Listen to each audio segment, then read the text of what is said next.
I knew something, they were going to give us some bad news. I had this kind of weird feeling, and I remember telling you, I go, something's not right. And so when the doctor came in and told us, because he was at UW at the time, and we kind of did like this video conference, and then my OB came in, and he basically said, you need to make the decision to come over tonight. And I looked at my OB, and I was like, I need to talk to her first. And so we talked with her, and she's like, I think it would be a really good idea if you guys went.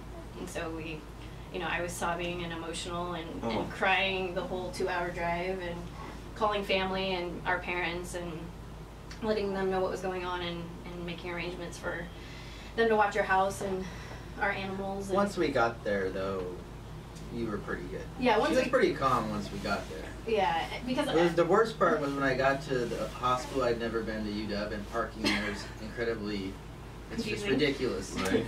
She had to go to the bathroom, and I couldn't find where to park. So she was screaming at me. I was gonna say. I bet you found that bathroom fast. Yeah, I know. That was probably the most stressful part of the trip for me. Do not mess with a pregnant woman who has to go to the bathroom. Yeah, exactly, exactly. Well, and we were worried about her maybe miscarrying too. Yeah. So and then when we got there, it was kind of, because the doctors here in town were like really worried, and then we got there and they kind of they were calm. They were calm. They They're knew like, we were you coming. guys, we're not having a baby tonight. We're just gonna. So hope you like the bed. You're gonna be in it a while. Yeah, We didn't really understand how long we were going to be there when we got there. So as we, so she spent some time in the NICU at UW in Seattle. They did a lot of genetic tests because they thought that maybe she had some kind of genetic abnormality, but all those came back normal. And then over the first year of her life, we kind of noticed that she wasn't really focusing or following me or James or anything really, and that she wasn't really responding to noise.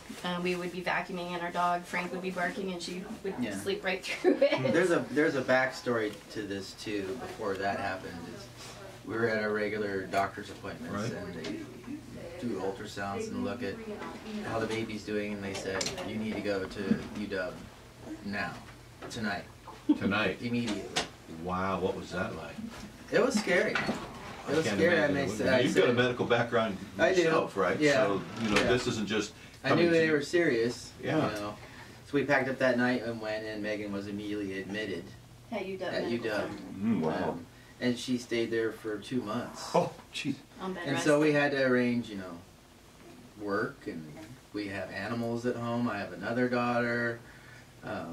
It was pretty stressful, and just the diagnosis at that time was there was a restriction of some sort in the umbilical cord.